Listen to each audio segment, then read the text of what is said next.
एक लग्न प्रेम कहाणी भाग 43. संध्याकाळी सगळ्यांचे जेवण वगैरे होतात आणि अवनी किचनमधले सगळे काही आवरून रूममध्ये येते.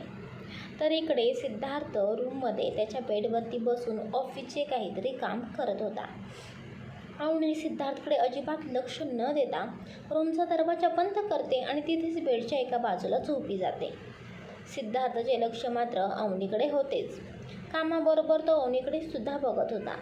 त्याला दुपारपासून अवनी शांत शांत वाटत होती आणि या सगळ्या काही गोष्टी पाठीमागचं कारणसुद्धा त्याला माहिती होतं, पण तो सुद्धा तिला काहीच बोलत नव्हता. सिद्धार्थ बाळासाठी नाही म्हणतोय म्हणून अवनी शांत झालेली होती. दुसऱ्या दिवशी सकाळी लवकरच सगळेजण गावी जाणार होते, त्यामुळे इकडे अवनीसुद्धा पटकन दुसऱ्या दिवशी उठते. रात्री तिचे लक्ष अजिबात लागत नव्हते, त्यामुळे अवनीने रात्री तिच्या बॅग अजिबात भरून ठेवलेल्या नव्हत्या. त्यामुळे अवनी सकाळी लवकर उठते आणि ती पटकन बॅग भरून ठेवते आणि तीसुद्धा तिचे आवरायला जाते. तेवढ्यात इकडे सिद्धार्थाला सुद्धा जाग येते. तो सुद्धा त्याचा आवरतो आणि खाली सगळ्यांची तयारीसुद्धा सुरू झालेली होती, कारण गावी जायचं म्हणून सगळेजणच खूपच एक्सायटेड झालेले होते. सगळ्यांनीच त्यांचं पटापट आवरलेलं होतं. अवनीसुद्धा काहीच न बोलता तिची बॅग घेऊन खाली निघून येते. सिद्धार्थसुद्धा त्याची बॅग घेतो आणि अवनीच्या पाठीमागे खाली येतो. खाली सगळेजण आपापल्या बॅगा घेऊन गावी जाण्यासाठी तयार झालेलेच होते. चला, सगळेजण आलेले आहेत का? पटकन चला रे, उशीर व्हायला नको. तिकडे दामू आपली वाट बघत असेल रे, आजी बोलतात. आजींचे बोलणे ऐकून सिद्धार्थची मॉम बोलते, आई तुम्ही तुमची गोळ्या औषधे घेतली का? ते महत्त्वाचे आहे, ते विसरायला नको. हो ग, मी सगळं काही घेतलेलं आहे. चला मग, उशीर व्हायला नको. सगळेजण आपापल्या बॅग घेऊन पुढे जाऊ लागतात. सिद्धार्थ, तू आणि अवनी एका गाडीने या आणि आम्ही सगळेजण एका गाडीने जातो, सिद्धार्थची मॉम बोलते. अगं पण मॉम, असे का? आपण सगळेजण एकत्रच गावी जाणार आहोत ना?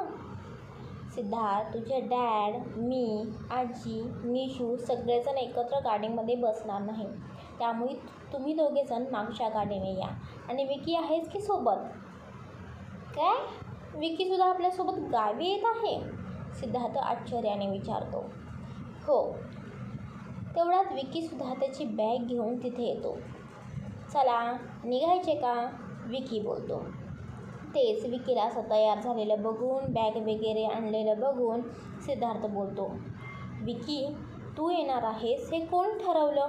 आणि तू मला या सगळ्या गोष्टींबद्दल काहीच सांगितलं नाहीस. तू सुद्धा आमच्यासोबत गावी येत आहेस, मग आपलं ऑफिस कोण सांभाळणार आहे?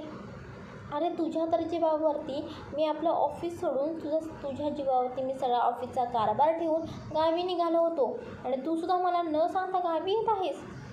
सिद्धार्थ, एवढं काय त्यात? फक्त 4 दिवसांचा प्रश्न आहे. मी आपल्या ऑफिसचे एम्प्लॉईज सगळे काही नीट काम करत आहे. बाकी मी सगळं काही ॲडजस्ट करून ठेवलेलं आहे, डोंट वरी. विकी, पण मला ऑफिसच्या कामामध्ये कसलाही हलगर्जीपणा नको आहे. सिद्धार्थ, माझ्यावरती विश्वास नाही का तुझा?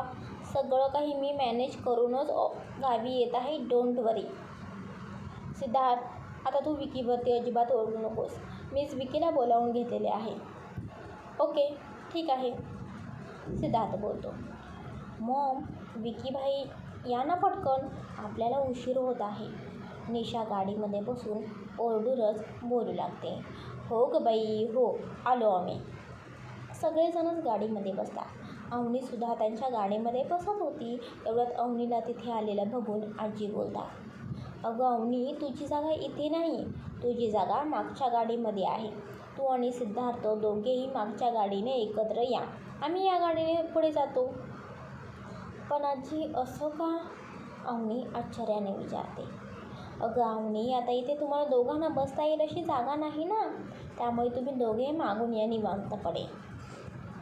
खरं तर घरच्यांनी मुद्दामच हे सगळं काही प्लॅन केलेला होता. मुद्दामच घरच्यांनी अवनी आणि सिद्धार्थ या दोघांनाही तिथंपर्यंत प्रवासात तर एकांत मिळावा यासाठी त्यांनी सिद्धार्थ आणि अवनीला वेगळ्या गाडीने पाठवायचे असे ठरवलेले होते. त्यांचासुद्धा नाईलाज होता. ती जास्त काहीच न बोलता मागच्या गाडीमध्ये जाते. सिद्धार्थ तेच पाठीमागच्या गाडीमध्ये ऑलरेडी ड्रायव्हिंग सीटवरती बसलेला होता. अवनीसुद्धा काहीच न बघता, सिद्धार्थशी न बोलता सिद्धार्थच्या बाजूला बसते. पुढे त्यांची गाडी आधीच निघून गेलेली होती. सिद्धार्थसुद्धा गाडी स्टार्ट करतो. बराच वेळ दोघेही शांत होते.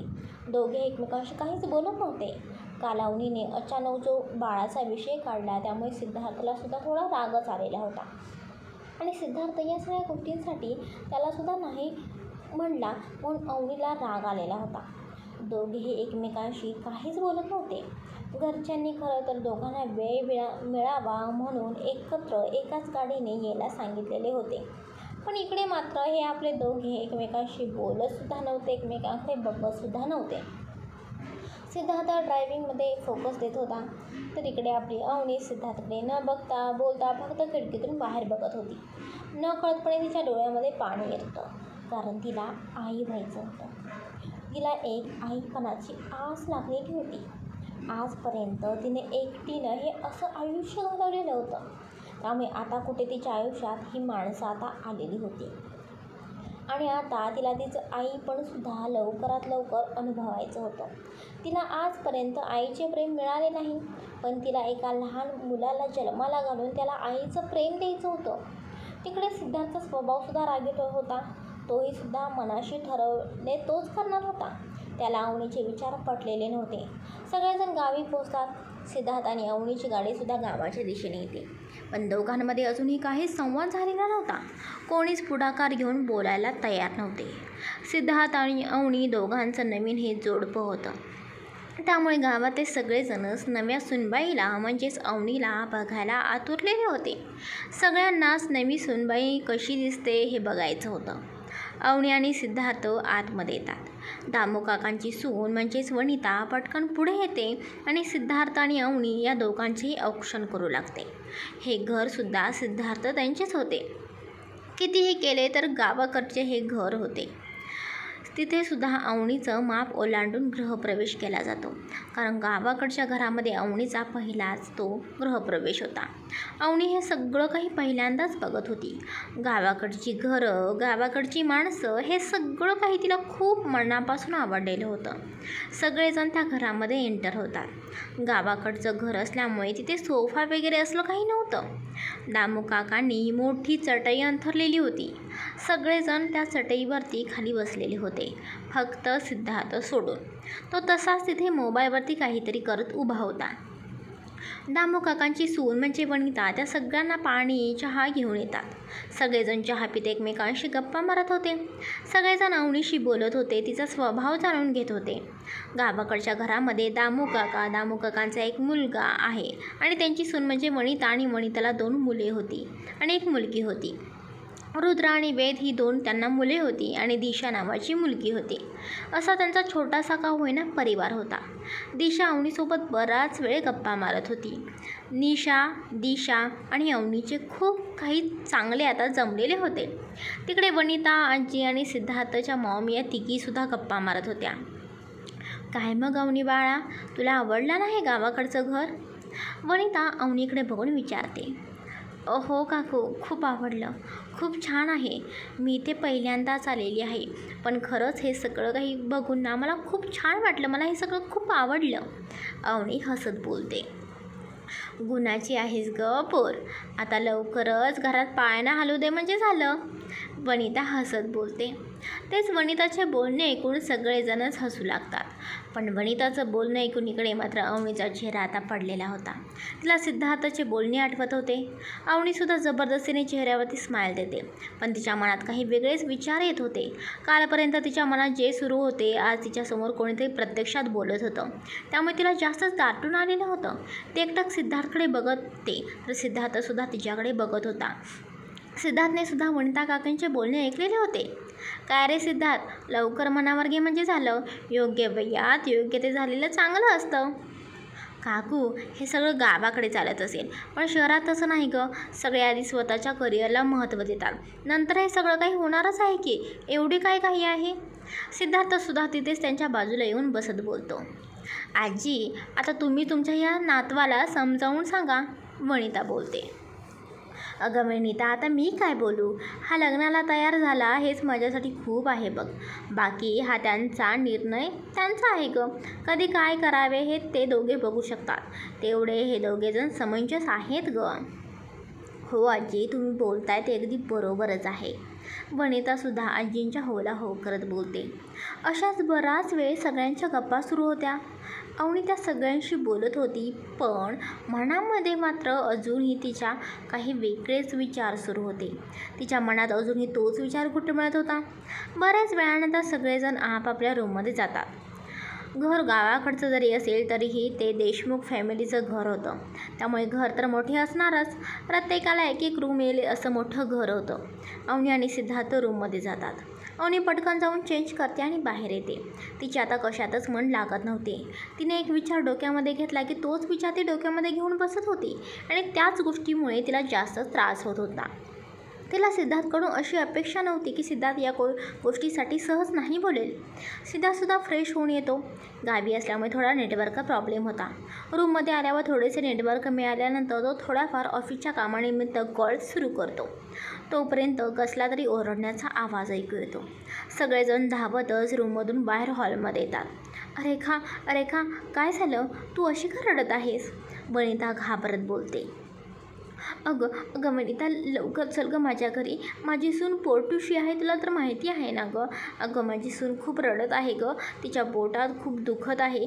तिला खूप त्रास होत आहे. आता तूच काहीतरी कर गं. रेखा विनवणी करत बोलते. हो, चला मी लगेचच आले. वनितासुद्धा घाबरत बोलते. आता तुम्ही बोलाल, रेखा वनिताकडे का आलेली आहे? कारण वनिता बाळंतीण करत होती. तिने खूप जणांचं बाळंतीण केलेलं होतं.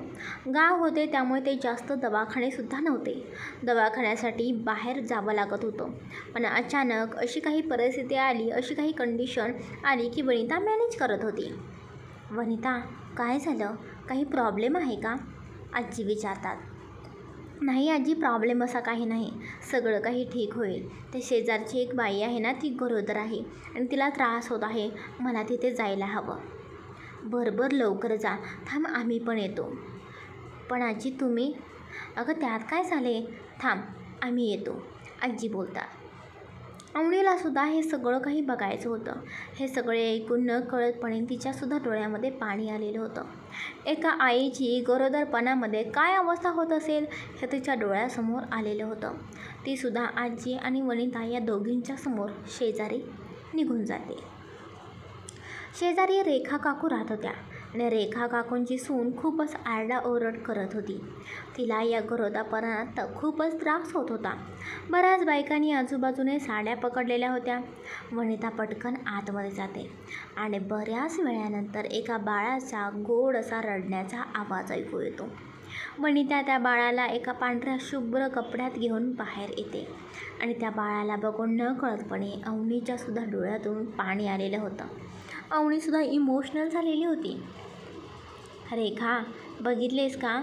मुलगी झाली तुला, मुलगी. नात झाली आहे तुला ना? रेखा प्रेमाने तिच्या नातीला हातामध्ये घेते. ते बाळ थोडंसं रडत होतं. अजूनही डोळे उघडलेले नव्हते. ते सगळं काही बघून अवनी त्या बाळाकडे बघतच राहते. बऱ्याच वेळानंतर सगळेजण घरी येतात. वनिता, खरंच तुला मानलं पाहिजे हं. तू खरंच खूप चांगलं काम करतेस. आजी, जे जमतं तेच मी करत असते. जे जमतं ते आपल्याला खरंच प्रेमाने करावे ना. आणि हे तर खरंच पुण्याचं काम आहे असं मला वाटतं. तो एवढासा जीव बाहेर काढणं म्हणजे खूप अवघड काम.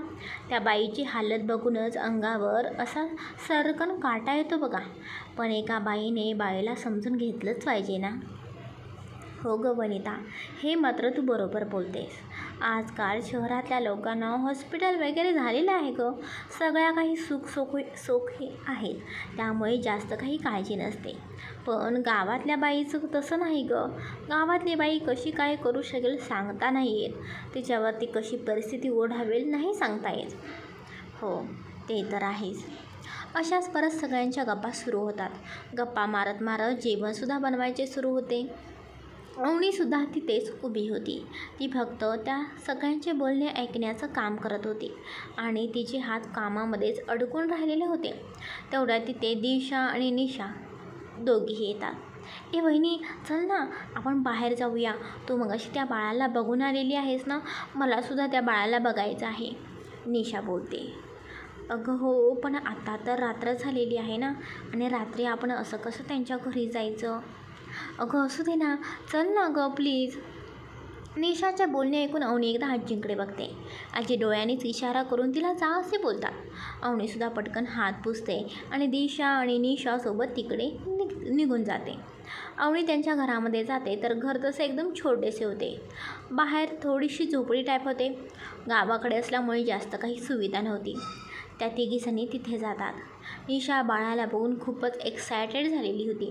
तिला बाळ घेण्याची खूपच इच्छा झालेली होती, पण तिला त्या एवढ्याशा नाजूक पिल्ल्याला हातामध्ये घ्यायला जमत नव्हते. शेवटी त्या बाळाला अवनी स्वतःच्या हातामध्ये घेते. आज पहिल्यांदाच तिने त्या छोट्या नाजूक जीवाला हातामध्ये घेतलेलं होतं. बाळाला बघून तिच्या मनात सारखं सिद्धार्थ आणि तिच्या बाळाचा विचार मनामध्ये येत होता. त्यांचं बाळसुद्धा असंच असेल ना, असा विचार तिच्या मनामध्ये येत होता. तिलासुद्धा एका क्षणासाठी वाटून गेले की आपल्यालासुद्धा आपलं असं बाळ असायला हवं. आणि ते बाळ खूपच रडत होतं. पण अवनीच्या हातामध्ये गेल्यानंतर आपोआपच ते बाळ रडायचं बंद झालेलं होतं. ए वहिनी, बाळ बघ ना, रडायचंसुद्धा बंद झालं. काय जादू आहे का तुझ्या हातामध्ये, दिशा बोलते. दिशाचे बोलणे ऐकून आणि फक्त एक स्माईल देते आणि त्या बाळाकडे अवनी परत बघू लागते. तिकडे सिद्धार्थला नंतर त्याच्या रूममध्ये सुद्धा नेटवर्क मिळत नव्हते. कंटाळून तो घराबाहेर आलेला होता. तो इकडून तिकडे फेऱ्या मारत होता. तेवढ्यात त्याचे लक्ष त्या घरामध्ये असलेल्या अवनीकडे जाते. अवनीने त्या छोट्याशा पिल्ल्याला अलगद हातामध्ये घेतलेलं होतं आणि मायेने अवनी त्या बाळाकडे बघत होती. तिच्या चेहऱ्यावर खूप तेज आलेलं होतं. ती त्या बाळाकडे खूप वेगळ्या नजरेने बघत होती. सिद्धार्थला हे सगळं काही समजत होतं. तो तसाच काही वेळ अवनीकडे बघतो आणि परत त्याच्या रूममध्ये निघून जातो. ते तिकडे बऱ्याच वेळानंतर त्या तिघीजणीसुद्धा तिथून निघून घरामध्ये येतात. रात्री सगळ्यांची जेवणं वगैरे होतात. जेवण झाल्यानंतरसुद्धा सगळेजण बऱ्याच वेळी गप्पा मारत बसतात. कितीतरी दिवसातून सगळेजण भेटलेले होते ना, मग गप्पा गोष्टी तर होतच राहणार होत्या. सिद्धार्थला मात्र या गप्पा गोष्टींमध्ये अजिबात इंटरेस्ट नव्हता. तो त्याच्या रूममध्ये इकडे बसूनच होता. नेटवर्क येते की नाही, त्याचं काम होतं की नाही, हेच तो बघत होता. तेच बऱ्याच वेळानंतर सगळेजण गप्पा मारून मारून आपापल्या रूममध्ये निघून जातात. रात्रसुद्धा खूप झालेली होती. गावाकडे असल्यामुळे थंडीही वाजत होती. अवनी रूममध्ये जाते आणि रूमचा दरवाजा बंद करते. तर सिद्धार्थ अजूनही जागा होता. सिद्धार्थला अजूनही जागा असलेले बघून अवनीला थोडेसे वेगळे वाटते, पण ती जास्त काही विचार न करता, लक्ष न देता बेडवरती जाऊन एका बाजूला झोपू लागते. अवनी. सिद्धार्थ अवनीला आवाज देतो आणि अवनी काहीच बोलत नाही. सिद्धार्थ परत अवनीला आवाज देतो तरी अवनी काहीच बोलत नाही.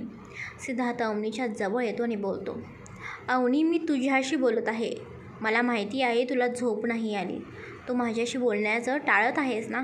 अवनी, तू मला इग्नोर करत आहेस ना. सिद्धार्थ थोडा रागातच बोलतो, पण तरीही इकडे अवनी काहीही बोलत नाही. आता मात्र सिद्धार्थला आणखीनच जास्त राग आलेला होता. सिद्धार्थ रागातच अवनीचा हात पकडतो आणि तिला उठवतो. काय फालतूपणा सुरू आहे अवनी, तुला समजत नाही का? मी कितीतरी वेळापासून तुझ्याशी बोलत आहे, तुला काहीतरी विचारत आहे, पण तू या सिद्धार्थ देशमुखला इग्नोर करत आहेस. तुझी हिंमत कशी झाली? तेच अवनी शांतपणे बोलते. हे बघा, मला तुमच्याशी अजिबात काही बोलायचं नाही आणि भांडायचंसुद्धा अजिबात नाही. रात्र झालेली आहे, त्यामुळे तुम्हीसुद्धा प्लीज आता झोपा. अवनी परत बेडवरती झोपण्यासाठी आडवी पडू लागते. तेवढ्या सिद्धार्थ जोरात अवनीचा हात पकडतो आणि दाबतो. तू समजतेस कोण गं? मी बोलत आहे ना तुझ्याशी. तुला कायम अवनी स्वतःचीच खरी करायची असते का गं?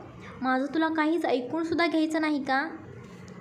मी सगळं काही तुमचंच ऐकून घेत आहे ना.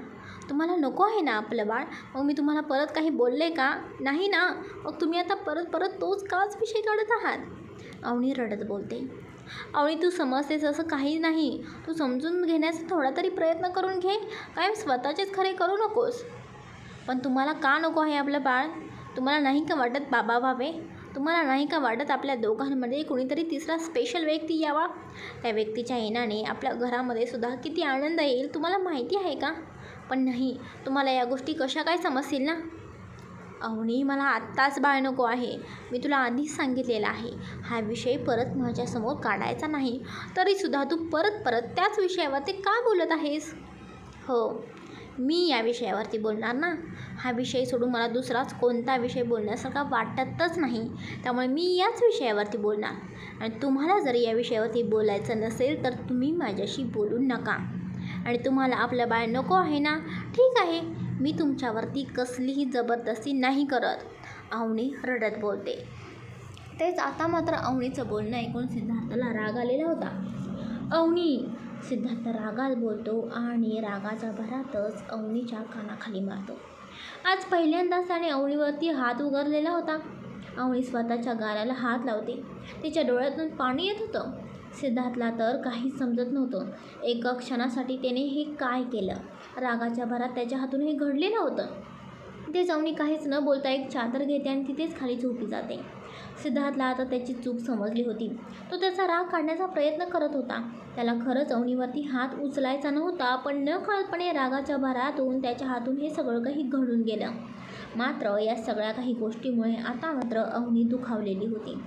अवनी, अवनी प्लीज ऐक ना. सॉरी हे सगळं रागामध्ये झालं. प्लीज समजून घे ना अवनी. तरीही अवनी सिद्धार्थाचे काहीही ऐकत नव्हती. अवनी प्लीज एकदा माझ्याशी बोल ना. सिद्धार्थ इमोशनल होऊन बोलतो. पण अवनी मात्र काहीच न बोलता सिद्धार्थाचा हात बाजूला करते आणि रागामध्ये तशीच उठून बाहेर निघून जाते. अवनी प्लीज बोल ना अवनी. सिद्धार्थ ओरडत होता, पण अवनी अजिबात काहीच न बोलता तशीच रडत रडत बाहेर निघून जाते. सिद्धार्थला सुद्धा आता या सगळ्या काही गोष्टींचा खूपच त्रास होत होता. सिद्धार्थ रागामध्ये त्याने ज्या हाताने अवनीवरती हात उचलला तो रागानेच हात भिंतीवरती मारू लागतो. बराच वेळ तो रागाने हात भिंतीवरती मारत होता, त्यामुळे त्याच्या हातातून बराच वेळ रक्त येत होतं. तरीही तो त्याच्या हाताकडे लक्ष न देता तसा झोपी जातो. अवनी रात्रभर बाहेरच होती. तिला या सगळ्या गोष्टींचा इतका त्रास होत होता की तिला आता रूममध्ये जायची इच्छासुद्धा होत नव्हती. ती तशीच बाहेर बसून राहिलेली होती. बाहेर खूप थंडी होती. तिला थंडी वाजत असतानासुद्धा ती रडत बाहेर थांबली होती. सकाळ पहाट झालेली होती. कोणालाच काही समजायच्या ती तशीच रूममध्ये येते. तिकडे सिद्धार्थलासुद्धा झोप आलेली नव्हती. अवनी रूममध्ये येताच तो तसेच फक्त तिच्याकडे शांतपणे बघत राहतो. अवनी मात्र अजिबात सिद्धार्थकडे बघतसुद्धा नाही. ती तशीच बाथरूममध्ये जाते आणि तिचे आवरून बाहेर येते. सिद्धार्थला तिच्या चेहऱ्याकडे बघून समजत होते की अवनीसुद्धा रात्रभर झोपली नाही आणि रात्रभर ती रडलेली आहे. तिचा चेहरा बघून ती किती रडून गेलेली आहे हे समजत होतं. सिद्धार्थला अवनीसोबत बोलायचे होते, पण कसं बोलू हेच तर त्याला समजत नव्हतं. कुठेतरी तो चुकीचा होता हे त्याला समजत होतं. त्याची काही बोलायची हिंमतच आता होत नव्हती. त्याच्याकडे अवनी सिद्धार्थकडे न बघता तिचं आवडते आणि तशीच खाली निघून जाते. सिद्धार्थ उठण्याचा प्रयत्न करू लागतो, तर त्याचा एक हात आता खूपच दुखत होता. त्याने भिंतीवर जोरात हात आदळल्यामुळे आता तो हात पूर्णपणे सुजलेला होता. पण तो त्याच्या हाताकडे लक्ष न देता तोसुद्धा त्याचा आवरायला निघून जातो. अवनी सगळ्यांसाठी चहा बनवत होती, पण सिद्धार्थ मात्र अजूनही त्याचा आवरून खाली आलेला नव्हता. सगळेजण खाली आलेले होते. अवनी सगळ्यांना चहा देते. अवनी, सिद्धार्थ अजून खाली आला नाही, त्याचे काही काम सुरू आहे का? आता तरी काम बंद करायचे ना, आजी बोलतात. अवनीला काय बोलावे समजत नव्हते. तो अजून का खाली आला नाही हे तिलासुद्धा माहिती नव्हते. हां, ते येतच असतील. अवनी, आता तो कधी खाली येईल तोपर्यंत चहा थंड होईल. एक काम कर, तू त्याला त्याच्या रूममध्ये चहा दे, आजी बोलतात. नाईलाजाने अवनी एक कप तसाच उचलते आणि रूममध्ये निघून जाते. सिद्धार्थ नुसताच फ्रेश होऊन बाहेर आलेला होता. त्याने अंगाभोवती टॉवेल गुंडाळलेला होता. त्याचा एक हात सुजल्यामुळे नीट काही त्याला करतासुद्धा येत नव्हते. अवनी सिद्धार्थकडे न बघता तिथे चहाचा कप ठेवते आणि बाहेर निघून जाऊ लागते.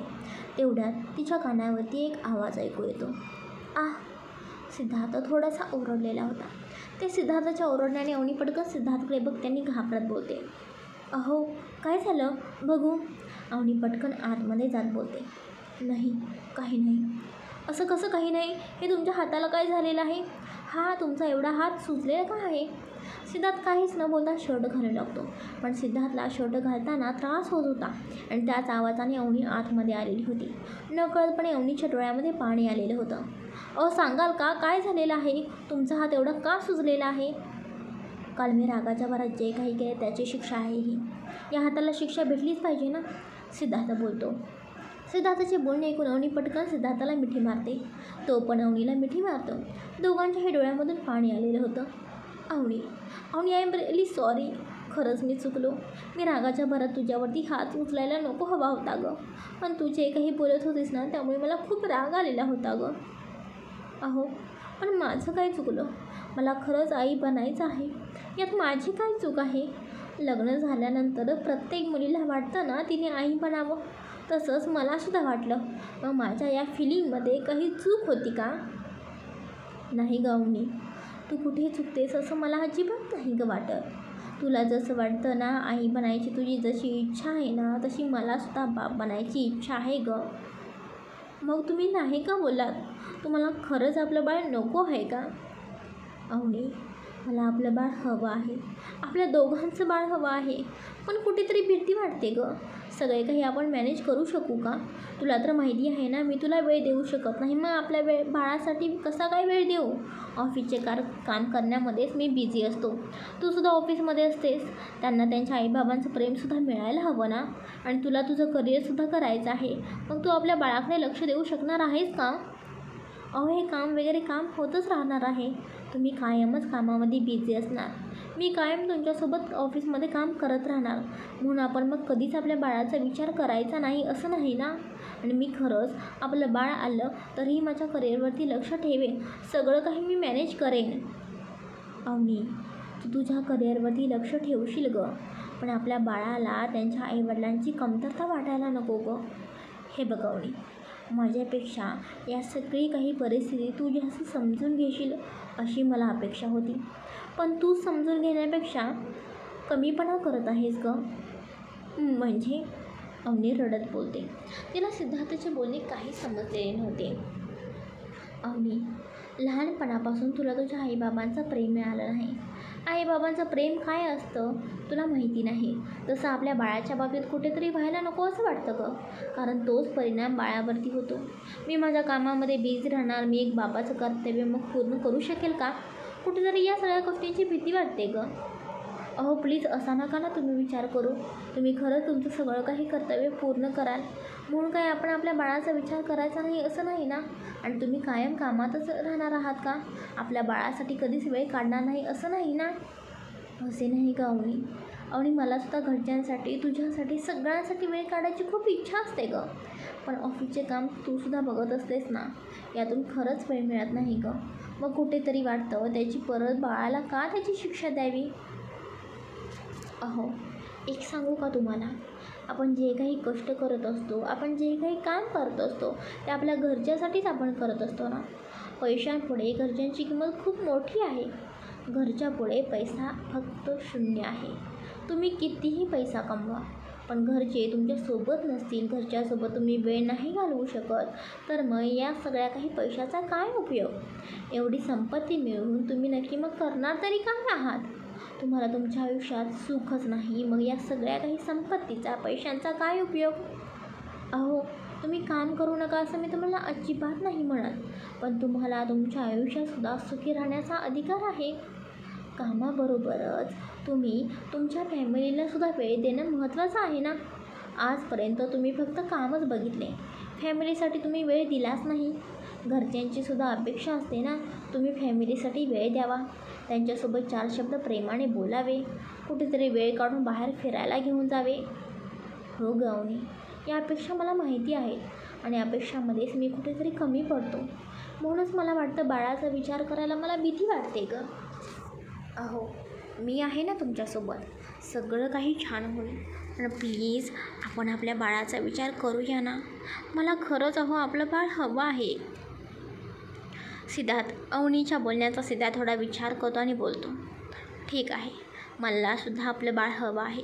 आपण आपल्या बाळाचा विचार करूया. काय बोललात तुम्ही? म्हणजे खरंच आपण आपल्या बाळाचा विचार करायचा? अवनी आनंदाने बोलते. हो, आता लवकरच आपण आपल्या बाळाचा विचार करू. सिद्धार्थ हसत अवनीचे डोळे पुसतो आणि तिचे गाल ओढत बोलतो. सिद्धार्थचे बोलणे ऐकून अवनी पटकन आनंदाने सिद्धार्थाला मिठी मारते. Thank you thank you thank you so much. अगं वेडी अशी का बोलतेस? बाळ माझंसुद्धा असणार आहे. हो, अवनी लाजत बोलते. आता खुश आहेस ना तू? हो, खूप खुश आहे. अशीच अवनी आता तू खूप खुश राहा. तुझ्या चेहऱ्यावरचा आनंद माझ्यासाठी सगळ्यात महत्त्वाचा आहे आणि या आनंदासाठी मी काहीही करू शकतो. हो, तुम्ही आहात ना सोबत आणि आता आपलं बाळसुद्धा येईल, त्यामुळे मी कायम खुश असणार आहे. Good girl. आता आपल्याला बाहेर जायला हवं. खाली सगळेजण जमा झाले असतील ना? हो, जाऊया ना, अवनी बोलते. सिद्धार्थ उठू लागतो. तोपर्यंत त्याचा हात दुखत असल्याची त्याला परत जाणीव होते. अहो, हे काय तुम्ही करून घेतलेले आहे? असलं काही रागाच्या भरात करायचं ना, प्लीज तुम्ही बंद करा. उगीचच तुम्ही स्वतःला त्रास करून घेत असता. इकडे बसा बरं पटकन, अवनी बोलते आणि सिद्धार्थाला बेडवरती बसवते आणि सिद्धार्थच्या हातावरती जिथे जखम झालेली होती तिथे मलम लावते. अवनीचं हे प्रेम बघून सिद्धार्थ हसत बोलतो. ऐक गुणाची ग माझी बायको. गप्प बसा, हाताची काळजी घ्या आणि चला बाहेर. हो, चल पुढे, आलोच मी, सिद्धार्थ बोलतो आणि अवनी हसत बाहेर निघून जाते. अवनी खूप खुश होती आणि अवनीचं बोलणंसुद्धा आता सिद्धार्थाला पडलेलं होतं आणि त्यालासुद्धा आता बाळाचा विचार करायचा होता. आता बघूया आपले अवनी आणि सिद्धार्थ खरंच त्यांच्या बाळाचा विचार कधी करतात आणि कधी घराचं गोकुळ करतात. इथून पुढेसुद्धा कथा नक्कीच तुम्हाला ऐकायला छान छान भेटेल. त्यामुळे कथेवरती प्रेम करत राहा आणि खूप खूप छान कमेंटसुद्धा करत राहा. पुढचा भाग लवकरच प्रकाशित होईल. बाय.